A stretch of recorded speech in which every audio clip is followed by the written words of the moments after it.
존경하는 국민 여러분, 당원 동지 여러분, 저는 국민의힘의 전열을 재정비하고 젊고 강한 보수로 바꾸기 위해 당대표 선거에 출마합니다. 많은 국민들이 국민의힘에 등을 돌렸습니다. 당원들도 이대로는 안 된다고 하십니다. 갈등과 무기력이라는 악순환에 빠져 있습니다. 국민이 바라는 것은 명확합니다. 야당의 역할을 확실히 해라. 그러기 위해서 국민의 힘부터 바뀌어야 한다는 것입니다. 보수가 이대로 무너지면 대한민국도 바로 설 수 없습니다. 편향된 이념이 정책을 좀먹으면 관세 협상, 부동산 정책, 청년 대책도 제대로 실행될 리 없습니다. 우리는 함께 또 다시 일어나 보수를 현대화해야 합니다. 젊고 강하면서도 유능한 보수로 거듭나야 합니다. 저는 한결같이 보수의 가치를 지켜왔습니다.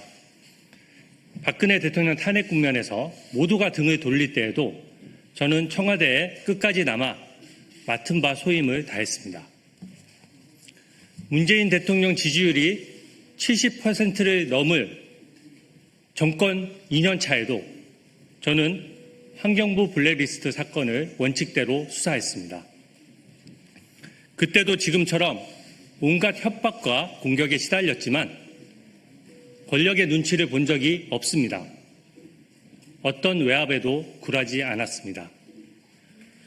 정권의 비리를 밝혀낸 대가로 자천됐지만 미련 없이 직을 던졌습니다.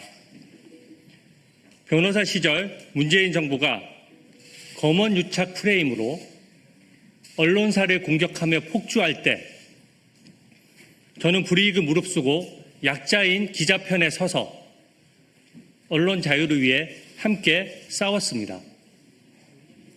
저는 위기에 강하고 싸울 줄 압니다. 늘 최전선에서 민주당의 폭주와 이재명의 방탄에 맞서왔습니다. 묵묵히 국민만 보고 이재명 정부의 여러 난맥상도 지적해왔습니다. 민주당으로부터 무수히 많은 고발과 거짓 모함을 받았지만 스스로가 당당하게 살아왔기에 단 한 번도 물러서지 않았습니다. 이런 한결같은 강인함만이 보수를 재건할 수 있다고 생각합니다. 저 혼자서는 할 수 없습니다. 강인함은 동료들과 함께 갈 때 비로소 진짜 리더십이 된다고 생각합니다. 그동안 저는 우리 당 누구의 요청에도 흔쾌히 힘을 보태왔습니다. 계파, 직위, 나이, 성별을 가려본 적이 없습니다. 저는 혼자도 강하지만 팀으로 일할 때 더 강합니다. 저에게 함께 일할 팀을 붙여주십시오. 당 지도부가 컨트롤 타워가 되어서 상임위와 개별 의원들의 투쟁력을 확 높여놓겠습니다. 저는 진심으로 우리 당의 저력을 믿습니다. 국민의 뜻을 받들어 당을 개혁하겠습니다. 첫째, 일하는 국민의 힘이 되어야 합니다. 정권 초는 정책과 인사의 방향이 정해지는 중요한 시기입니다. 국익을 위해 정부 여당을 견제하고 더 나은 대안을 제시해야 합니다. 먼저 일할 수 있는 시스템부터 갖추겠습니다. 중진 의원들 위주의 경직된 의사결정 구조부터 당장 바꾸겠습니다. 제가 당대표가 되면 초선 의원들을 대거 기용해 전면에 내세우겠습니다. 국민 앞에 신선함과 열정을 보여드리겠습니다. 보좌진과 당직자들을 눈에 띌 정도로 확실하게 중용하겠습니다. 갑질이 아닌 수평적 파트너십으로 시너지를 내고 민주당과도 차별화할 것입니다. 남탓 공방으로 분열할 것이 아니라 새 일꾼을 발굴하는 것, 이것이야말로 진정한 인적 쇄신이라고 생각합니다. 일하는 사람이 힘나도록 신상필벌 원칙도 확립하겠습니다.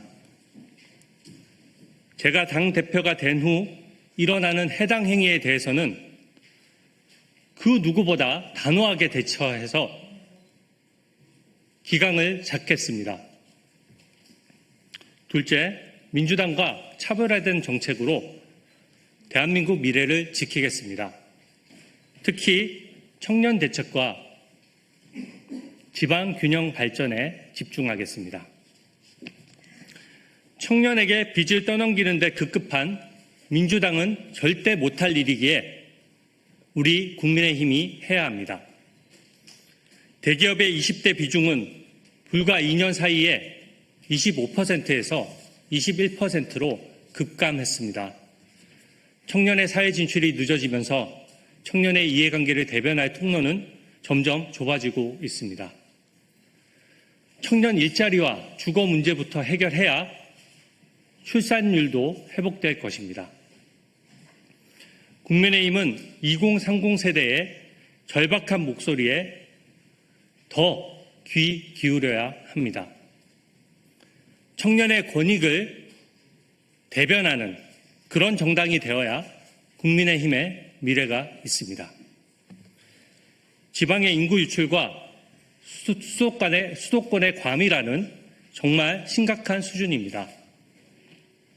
현재 대한민국처럼 수도권에만 몰려서 한정된 국토만 이용하는 나라는 세계적으로 없습니다.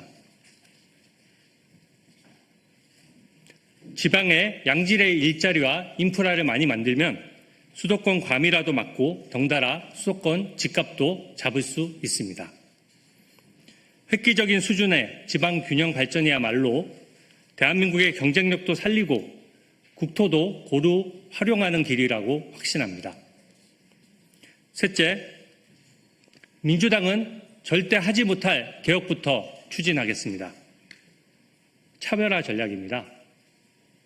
출판 기념회를 통해 국민 몰래 돈을 걷거나 약자에게 갑질하는 행태부터 근절하겠습니다. 어제 강선우 의원이 여론에 떠밀려 물러났지만 끝내 상처 입은 보좌진들에 대한 진심 어린 사과는 없었습니다. 구조화된 갑질을 없애야 합니다. 권력자라고 해서 법 앞에 특혜를 보거나 방탄하지 못하도록 하겠습니다. 민주당은 요상한 TF까지 만들어서 이재명 대통령의 대북 송금 재판 등을 공소 취소하려고 길을 쓰고 있습니다. 국민과 함께 제가 막겠습니다. 이념에 치우친 친중 친북 정책으로 인해 대한민국 국민이 오히려 역차별 당하는 일이 없도록 하겠습니다.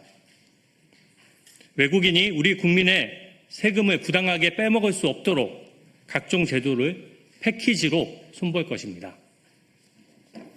넷째, 잘못된 과거와의 단절은 필수입니다. 계엄을 옹호하거나 전직 대통령의 복귀를 주장하는 것은 우리 당의 확장성을 스스로 가두는 것입니다. 과거에 얽매일수록 선거 패배는 반복될 수밖에 없는 구조입니다. 당과 윤 전 대통령 모두에게 도움이 되지 않습니다. 윤 전 대통령도 그 사실을 알기에 당에 부담을 주지 않고자 자진 탈당을 했던 것입니다. 전직 대통령이나 현직 대통령이나 법 앞에서는 누구나 평등합니다. 절차의 적법성은 보장받되 특권은 누릴 수 없고 마음에 들지 않는 결과도 수용해야 합니다. 이것이 국민의힘이 민주당과 본질적으로 다른 부분입니다. 우리는 여당으로서 역할을 제대로 하지 못해 정권을 잃었고 대선에서 패배했습니다. 과거에 책임 있는 분들이 당을 앞장서서 이끌 수는 없다고 생각합니다. 당을 위해서 묵묵히 헌신하면서 백의종군하는 시간이 필요합니다.